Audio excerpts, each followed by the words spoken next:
Ça a commencé? Ouais. Ok, on va juste attendre quelques secondes, le temps que les personnes arrivent dans le direct. Salam alaikum la famille, salut à tous, j'espère que vous allez bien. Avant tout, je tiens à vous remercier, à ceux qui sont présents, ceux qui ont partagé. Je vous invite à continuer à partager parce que vous pouvez toujours en fait cliquer sur la petite croix et inviter un maximum de personnes à suivre ce direct. Et je vous le dis, je vous le répète, sincèrement, depuis que j'ai entendu parler de cette histoire, donc il y a un peu plus de 3 jours, après je ne sais plus parce que j'ai plus trop la notion du temps en ce moment, je suis choqué en fait. Je le disais justement à des membres de sa famille qui sont juste là avec nous. Cette histoire, elle est pas croyable en fait. Tu peux même te retrouver face à cette sœur, face à leur famille. Tu te dis, ton cerveau en fait, il accepte pas en fait. C'est pas plausible comme je leur disais, mais même des réalisateurs américains, ils auraient pas imaginé un scénario comme ça en fait.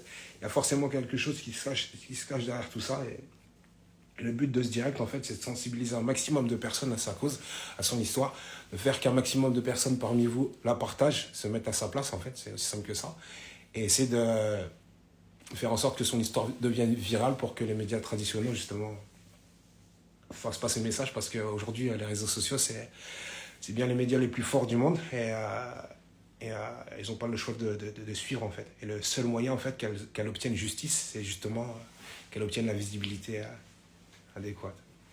Donc je vais la laisser se présenter et ça va être juste un direct où elle va vous raconter en fait son histoire, comment elle s'est déroulée. Je vais laisser la parole. Je m'appelle Nathalie, j'ai 30 ans. C'est l'histoire de ma famille, décimée lors d'un choc frontal le 12 juin 2021 à Crancey, sur la D619. Moi j'étais au travail ce jour-là. Mon mari et mes 3 enfants se rendaient chez son frère, en fait, concrètement, au retour pour rentrer à la maison. Donc, c'est 15 minutes de route à peu près, de Romilly à Nogent-sur-Seine.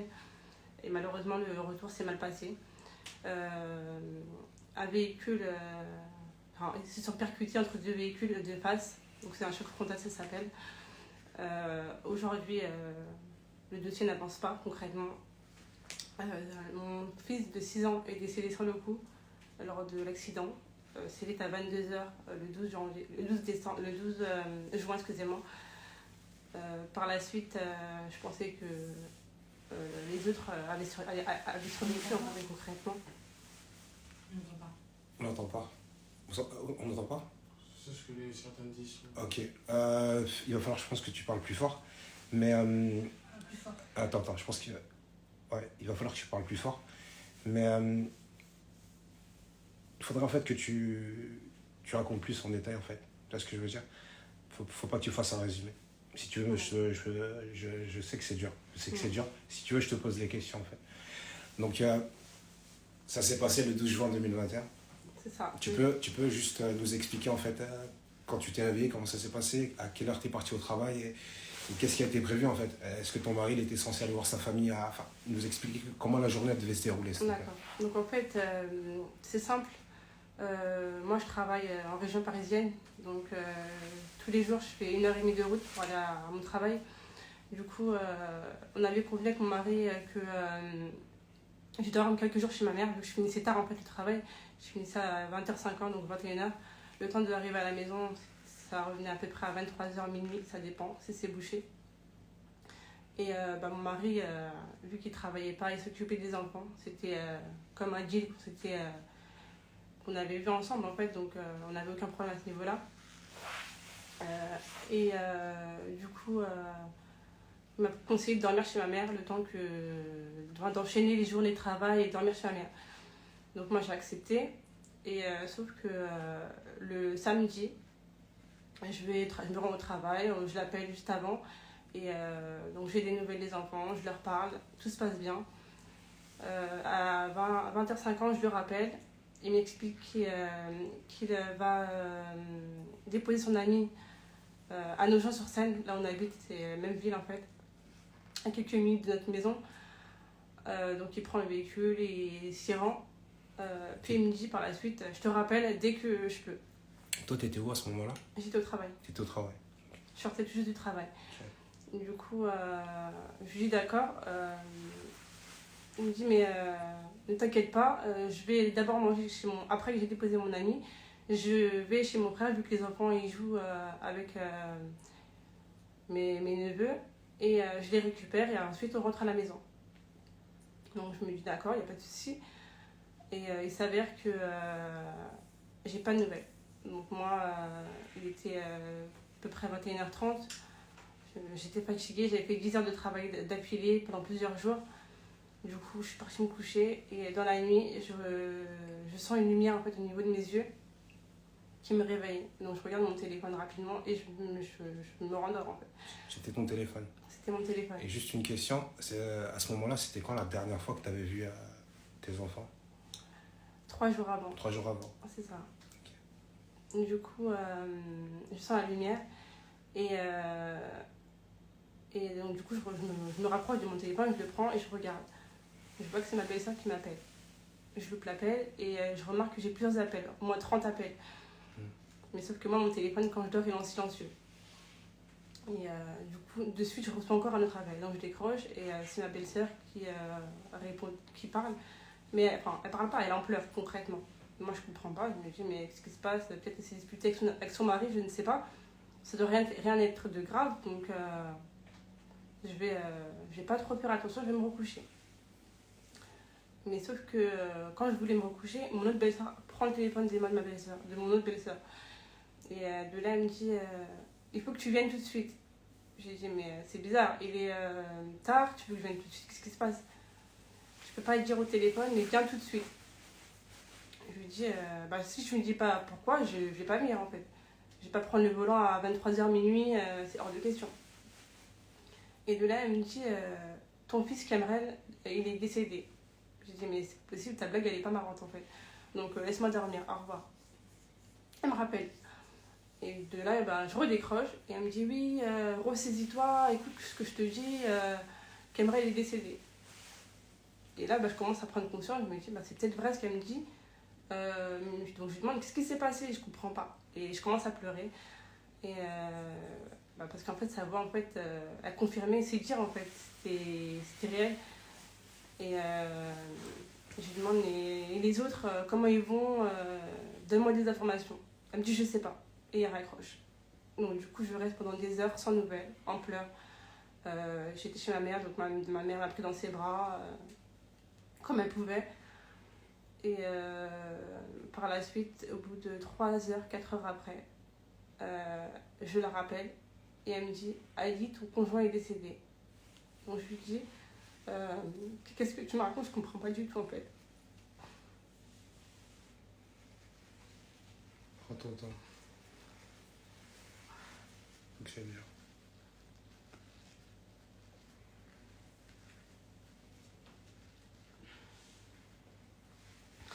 Ali est décédé.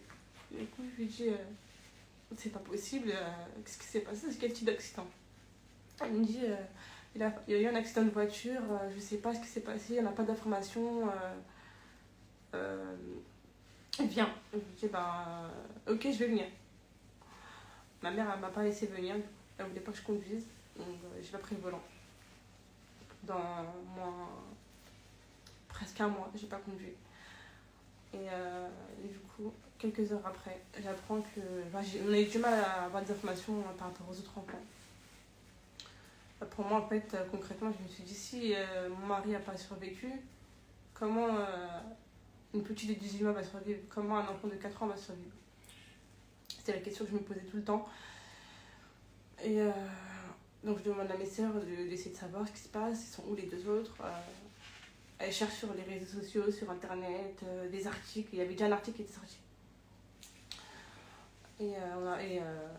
Donc, quelques heures après, enfin même pas quelques heures, 30 minutes après peut-être, j'apprends que mon deuxième fils de 4 ans, Liam, il est décédé également. Et que la petite était héliportée en fait, à l'hôpital Henri Mondor.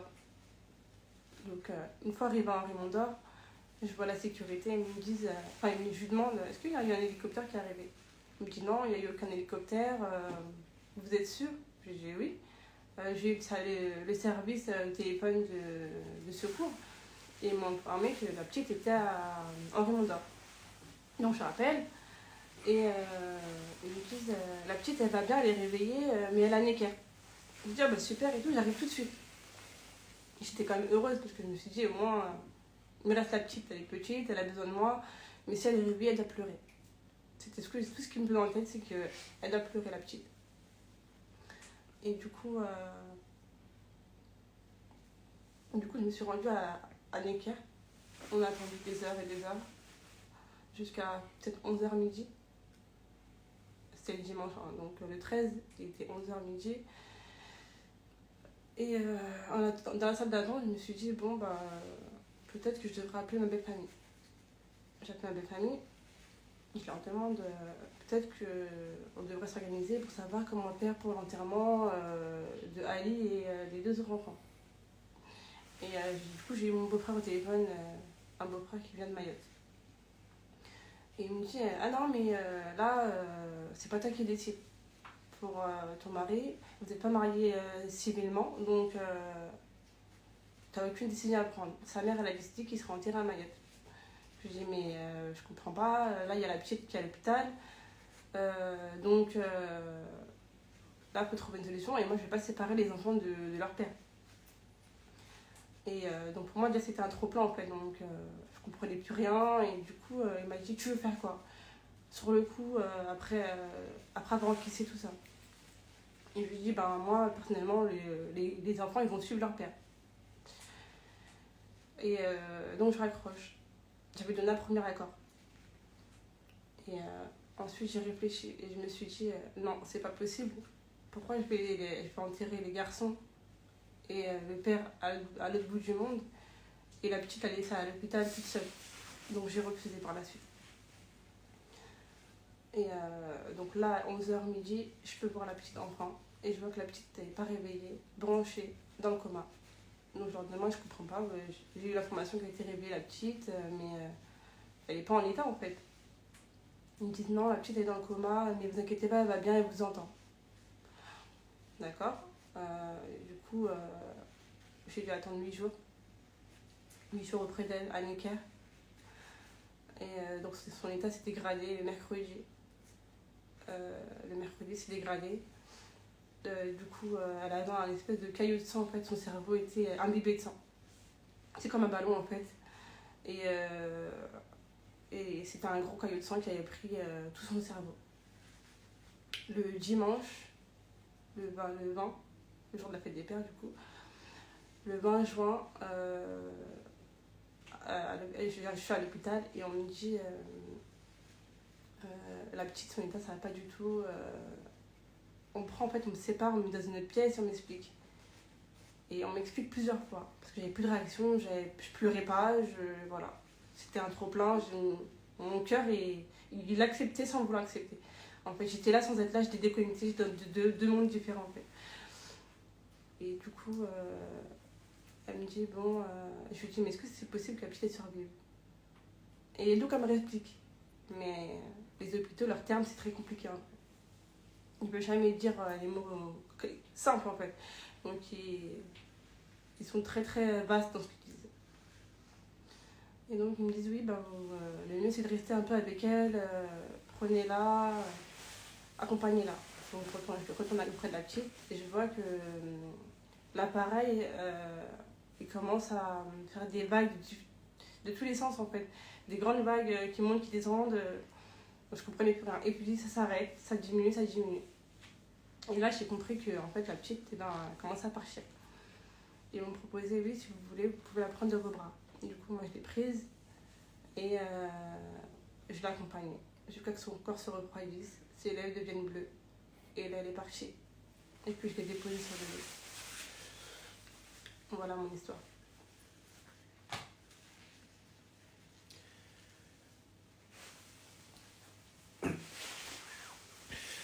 Par rapport à ce qu'il vient de raconter, la famille, pour ceux qui n'auraient pas en fait eu le temps d'aller sur son compte Instagram, elle a mis beaucoup de posts ou le temps de regarder un résumé de son histoire qui a été fait en quelques minutes.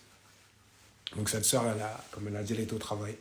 Son mari, il était censé s'occuper de ses enfants, les voir de la famille. Sur la route, ils ont Ils ont eu un accident, en fait, il y a un véhicule qui est arrivé sur leur voie, qui est arrivé à vive allure, et qui est rentré dans le véhicule de son mari. Et, donc son mari est décédé sur le coup avec ses deux garçons. C'était le 12 juin 2021. Et le 20, donc 8 jours après, sa petite Aleyana est décédée dans ses bras, comme elle vous l'a dit. Un détail important, c'est que malheureux, c'est que le chauffeur qui a créé cet accident, il n'avait pas de permis de conduire. Et d'ailleurs, sur une des vidéos qui a été postée sur son compte, on voit la procureure de Troyes qui le dit concrètement qu'il n'avait pas de permis de conduire. Après, il faut savoir que cette sœur et cette famille n'ont aucun élément. Et c'est justement ce qu'elle va vous expliquer après.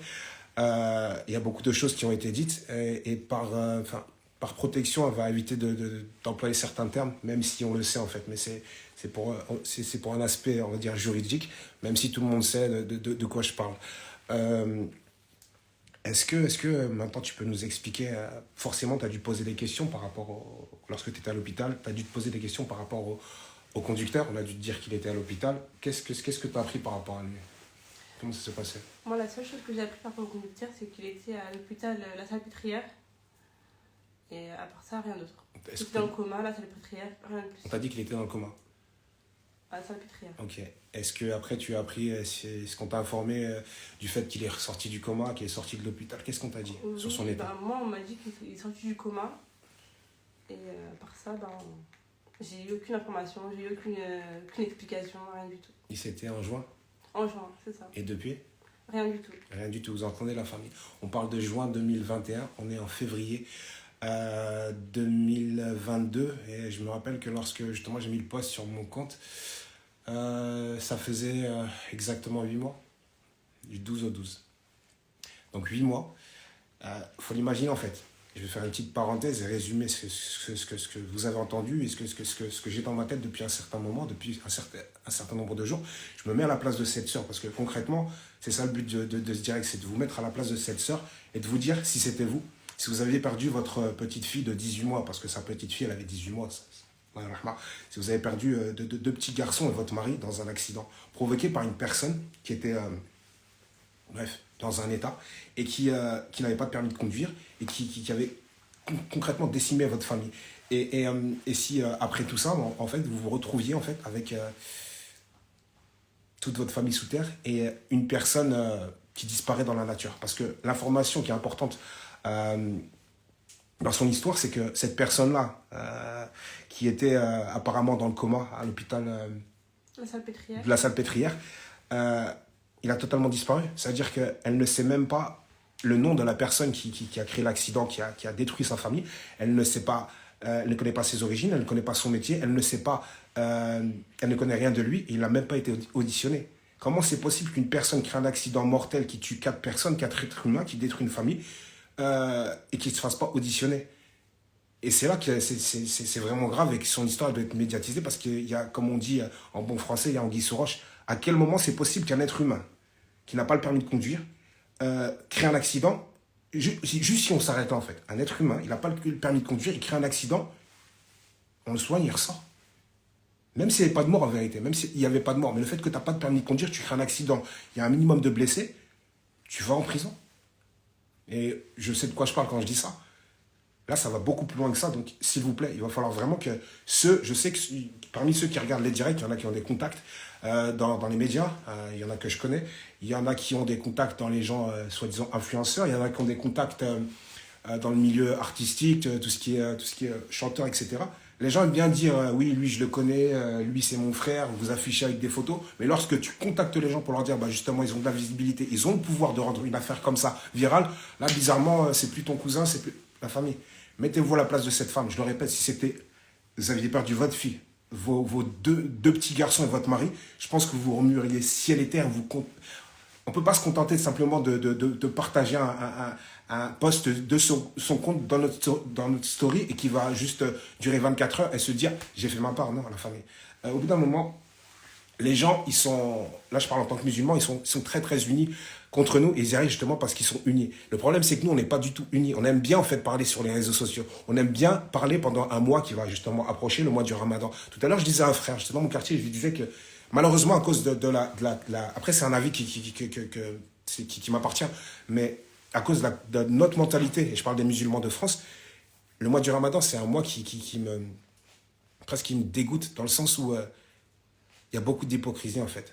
Il y a beaucoup de choses qu'on va faire là pendant un mois, des paroles qu'on va prononcer, des choses qu'on va reposter, des choses qu'on va dire sur les réseaux sociaux, qu'on ne fait pas le reste du temps de l'année. Et on est censé être une communauté, la famille. Alors, on est censé être un seul corps, c'est-à-dire que un seul corps, lorsqu'il y a un membre qui est amputé, on est tous censés souffrir en vérité. C'est une réalité, en fait, c'est assez métaphorique, dans le sens où, si là tout de suite ton corps, on enlève ton bras ou ta jambe, tu vas pas vivre en fait. Et là, la sœur, on lui a tout enlevé. Aujourd'hui, elle n'est plus avec nous. Elle est avec nous. On est 5 dans une pièce, mais on n'est pas dans le même monde. On n'est pas dans le même monde. Il n'y a que Dieu qui sait ce qu'il y a dans sa poitrine et dans sa tête. J'arrête pas de le dire, moi, à travers mon compte Instagram, depuis 3-4 ans, que ma plus grosse hantise, c'est de perdre un enfant. Je suis en face d'une sœur qui a perdu 3 enfants et un mari, et qui, en plus, n'a même pas... C'est comme si, en fait, personne n'avait tué sa famille. Donc, la famille, il va falloir qu'on s'unisse. Vraiment, il va falloir qu'on s'unisse. Et il ne faut pas fermer les yeux. Fermer les yeux sur quelque chose comme ça, c'est de la complicité, en fait. On ne peut pas dire qu'on est tous frères et sœurs, fillah, devant Allah, et quand on se retrouve face à une sœur, on se dit, bon, bah, d'autres vont faire. Non, on doit tous se mobiliser. On l'a vu récemment, les réseaux sociaux, ça peut créer des trucs de fou. L'affaire de Ryan, c'est un exemple concret. C'est pas un exemple qui date d'il y a 15 ans. Donc, s'il vous plaît, venez, enfin, je vais fermer la parenthèse, mais soyons solidaires. Vraiment, il va falloir que chacun partage, et c'est comme ça qu'on arrivera à mobiliser les médias. Et puis, si l'affaire est médiatisée, à 1000%, on saura qui est cette personne et qu'est-ce qui s'est passé. Ça devrait être un scandale national. Cette histoire, elle est inédite, elle n'existe pas. Je n'ai jamais entendu ça sur Terre, j'allais dire en France. Sur Terre, je n'ai jamais entendu. C'est pas possible. Je suis désolé. Et donc, qu'est-ce que tu aimerais maintenant? Aujourd'hui, j'aimerais que justice soit rendue, qu'il soit auditionné surtout, et que le dossier avance au minimum. Et il y en a beaucoup qui me posent la question si j'ai une avocate. Oui, j'ai une avocate depuis le 14 juin ou le 13 juin, je ne sais plus. Je l'ai utilisé déjà. J'ai travaillé avec l'avocate pour le premier dossier, c'était pour l'inhumation du corps de mon mari, pour pouvoir l'enterrer avec mes enfants, où j'ai eu 2 audiences déjà. Une au tribunal de Troyes et une à la cour d'appel de Reims, où j'ai gagné le procès à Reims. Et là, je l'ai gardé pour la suite des dossiers. Ton avocate, ça c'est quelque chose qui est important. Lorsque le premier contact que tu as eu avec elle, lorsque tu lui as ramené les éléments, lorsque tu lui as expliqué l'histoire, lorsqu'elle a commencé à faire des démarches, est-ce que tu peux nous donner des détails? Parce qu'elle a dû halluciner sur cette histoire, en fait. Elle a dû tenter des démarches et ne pas avoir de retour. Est-ce que tu peux nous expliquer? L'avocate, elle a fait plusieurs démarches, en fait. Mais elle aussi, le problème, c'est qu'elle attend l'expertise. Et sans expertise, on peut rien faire. Il n'y a pas d'expertise? L'expertise, elle a été faite, mais on ne l'a pas entre les mains. Elle a été faite depuis quand? Elle a été faite, on l'a eu en novembre, fin novembre. Elle a été faite en novembre? Ouais. Et vous ne l'avez pas? On ne l'a pas. Et pourquoi? Tant que le dossier n'est pas complet, tant qu'il n'est pas auditionné, tant que toutes les auditions ne sont pas clôturées, le dossier, en fait, il faut qu'il soit d'abord transféré à la procureure, puis ensuite l'avocate pourra avoir main prise sur le dossier. Et tant qu'il n'est pas auditionné? Exactement. Et pourquoi il n'est pas auditionné? C'est un cercle vicieux, quoi, en fait. Il vous balade. C'est ça. Ça arrive souvent que lorsqu'on fait des directs, surtout lorsque les vidéos sont partagées, que des personnes qui sont dans le milieu juridique, des juristes ou autres, se manifestent. Donc si parmi vous, ou si parmi ceux qui vont regarder la rediffusion, vous m'avez compris, essayez de contacter la sœur, parce qu'il va falloir, en fait, il lui faut du soutien. Il est là le truc, en fait. C'est ce que je disais à une personne il y a 2-3 jours. La sœur, elle a besoin que les gens la contactent. C'est pour ça qu'il faut que tout le monde partage. Si toi, tu n'as pas la capacité de faire quelque chose, déjà, tu as la capacité de partager et de permettre peut-être à une autre personne, peut-être qu'une autre personne aura la capacité de l'aider, mais si toi, tu ne partages pas, c'est peut-être toi qui va faire que cette personne ne l'aura pas vu. Donc, s'il vous plaît, la famille, partagez. Puis, il faut entourer cette sœur. Il faut l'entourer.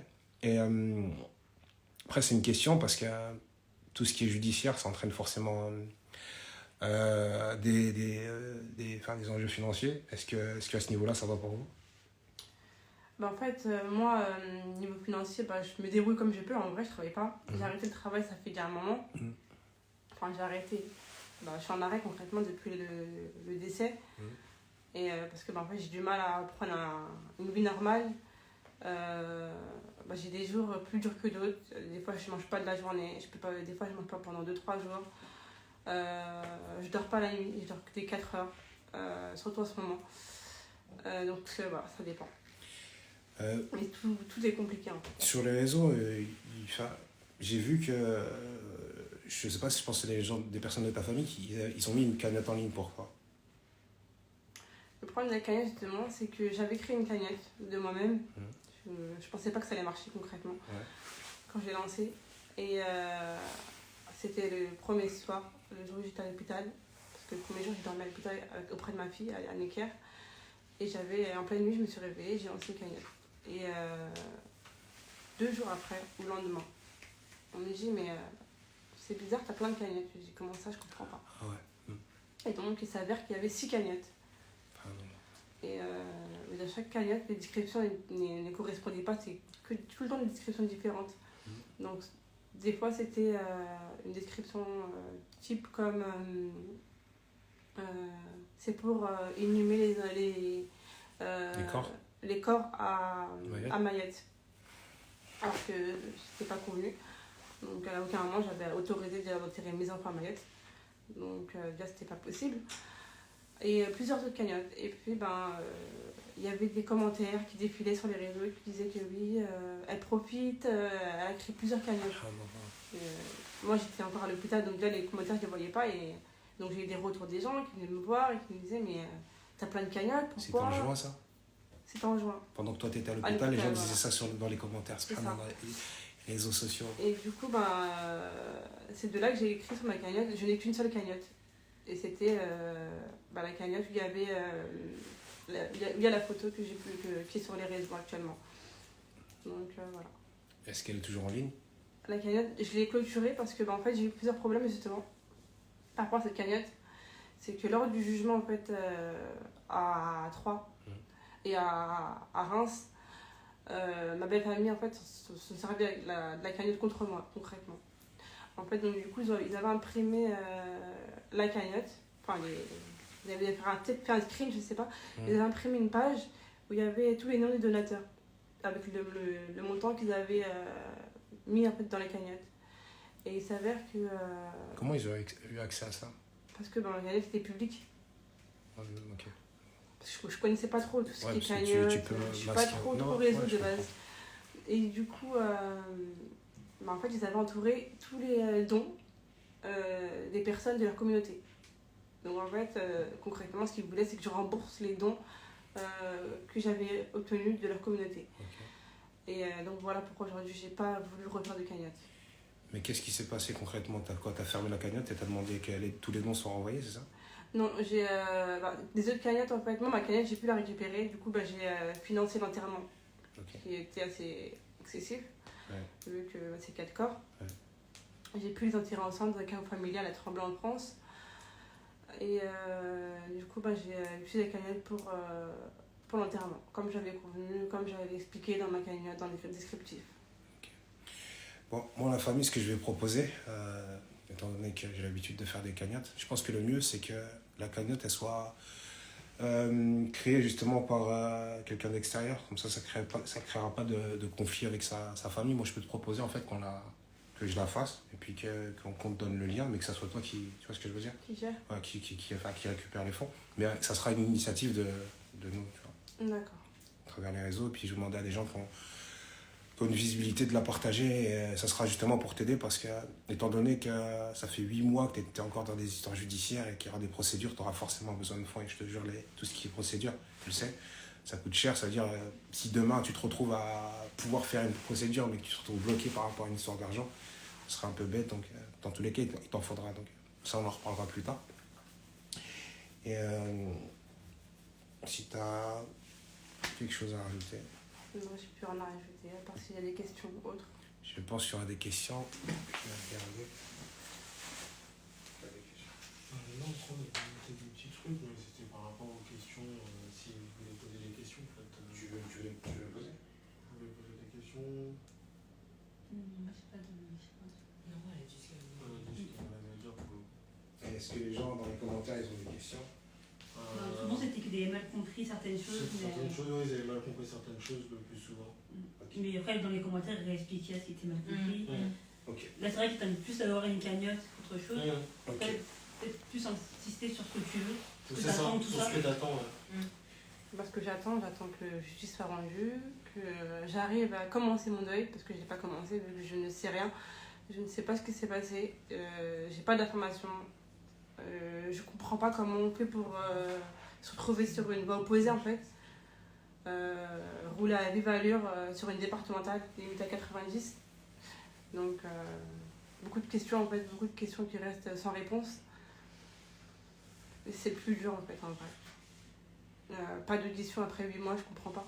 Concrètement, j'arrive pas à comprendre. Okay. Oh oui, j'ai un compte Twitter.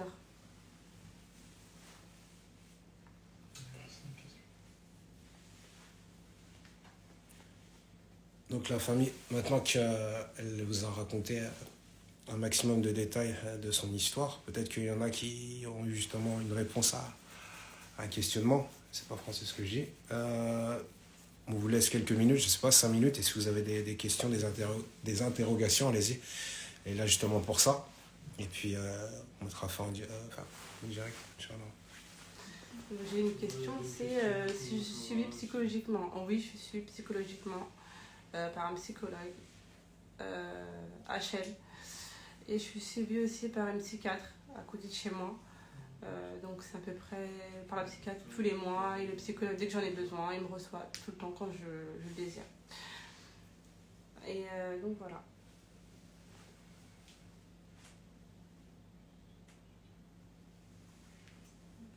T'arrives à voir les questions, elle défile trop On vite. te demande ton compte Twitter. On demande ton compte Twitter. Je le connais pas par cœur le compte Twitter, mais je vais le. Bah, normalement, il Tu est pourras sur l'afficher la dans ta page, bio Insta. Voilà, je vais l'afficher. Sur la bio Insta, elle l'affichera, Inch'Allah. Avec la belle famille. Cette question-là, je m'y attendais en vrai. Avec la belle famille, les liens sont rompus, du coup, j'ai coupé les ponts, concrètement. Mon psychologue, concrètement, il m'a conseillé de les oublier, que c'était pas bénéfique pour moi, parce que il a vu mon état, la première séance, la deuxième séance, et c'était catastrophique. J'avais perdu 10 kilos en une semaine. Mais j'ai peur. Ensuite, je mangeais pas, comme je vous ai dit. Donc ça m'a beaucoup affectée et j'ai pris la décision de couper les ponts et passer à autre chose au niveau de ma belle famille. Surtout que j'ai eu des phrases assez déplacées comme il y a personne de plus au monde qui aime plus Ali que ma mère, ou plein d'autres choses comme ça qui restent moi dans ma tête et ça m'aide pas aujourd'hui. Je vais juste répondre à un commentaire. La famille, il faut vraiment écouter.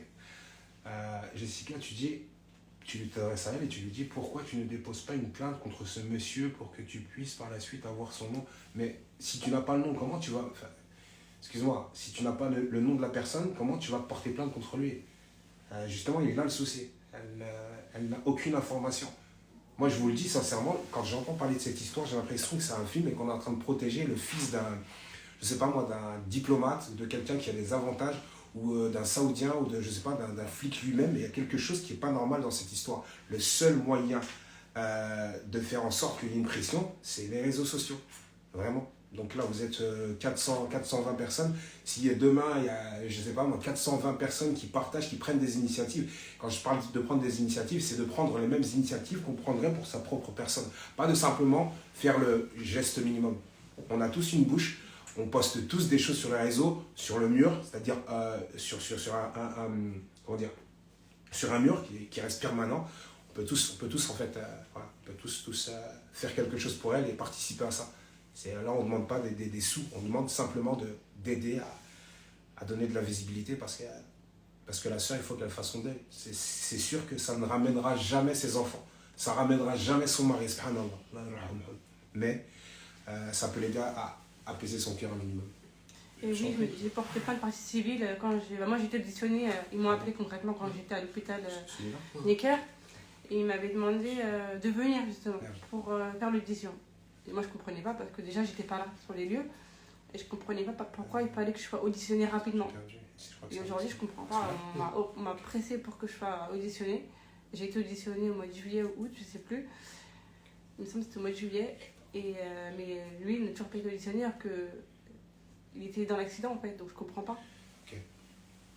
Il y a une personne qui dit oui, j'ai pas compris. Tu as dit ne pas connaître la personne qui a eu l'accident avec ton mari. Comment savoir s'il a été auditionné ou pas? Il n'a pas été auditionné. Tu Ça peux- fait 8 mois qu'il n'a pas été Et auditionné. comment tu le sais? Bah, moi, je contacte la gendarmerie, je leur demande, j'essaie d'avoir des informations. Toutes les semaines, j'appelle, au moins une fois par semaine, et toujours rien. Voilà, la famille, que ça soit au niveau de la gendarmerie, des procureurs, il n'y a personne qui lui donne des informations. Ça veut dire qu'on lui dit, elle a dit tout à l'heure, elle a dit quoi? Nous attendons qu'il soit auditionné. C'est clair, ça veut dire que quand une personne dit nous attendons qu'il soit auditionné, automatiquement ça veut dire qu'il n'a pas été auditionné.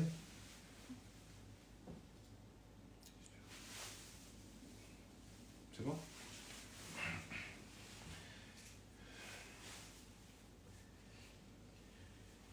Il y a quelqu'un qui demande, il n'a même pas fait de garde à vue. Il demande s'il a fait. Bah, il n'a pas été auditionné, en fait. Si t'es pas auditionné, tu peux pas faire de garde à vue. Bah, bien sûr. Avoir la garde à vue, c'est l'audition. C'est ça, en fait. Si tu vas pas directement garde à vue. Ah.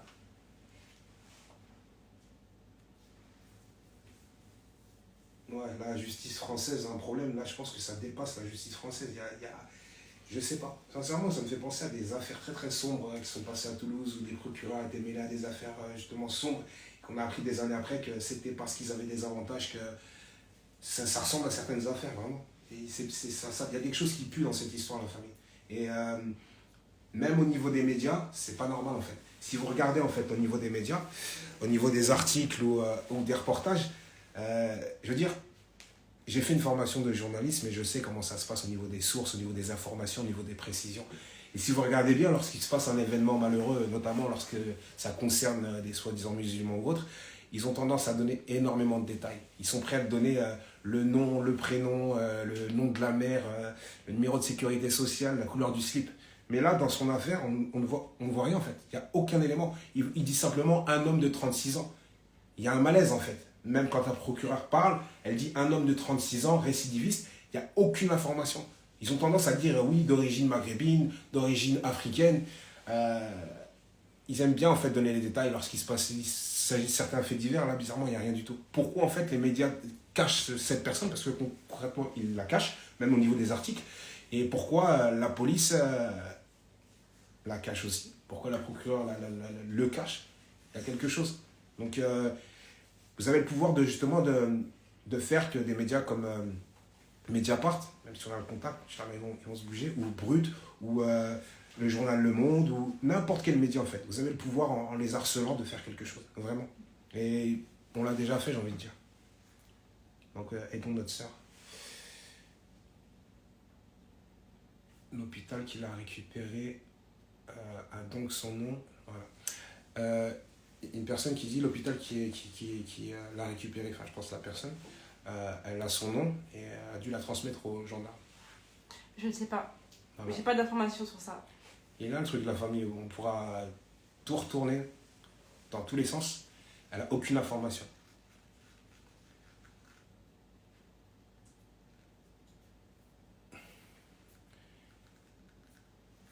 L'avocate, elle peut avoir le dossier que quand il sera auditionné, en fait. Donc, en fait, comme je vous ai expliqué, il faut qu'il soit auditionné et ensuite, le dossier, il passe par la procureure. Une fois que la procureure, elle aura vu le dossier, là, l'avocate peut demander à avoir le dossier. Sans ça, on ne peut pas avoir le dossier. On ne peut pas avoir l'expertise, on ne peut rien avoir. En fait, la famille, si vous écoutez bien ce qu'elle dit, à chaque fois que ce soit elle ou l'avocate, enfin, à chaque fois qu'elle demande quelque chose, c'est-à-dire une procédure ou quelque chose, ou une information, on leur dit on ne peut pas vous la donner tant que telle chose n'a pas été faite. Lorsqu'elle demande une autre chose, on va leur dire on ne peut pas vous la donner tant qu'une autre chose a été faite. Donc au final, elle a absolument rien, c'est tout. Elle n'a rien du tout.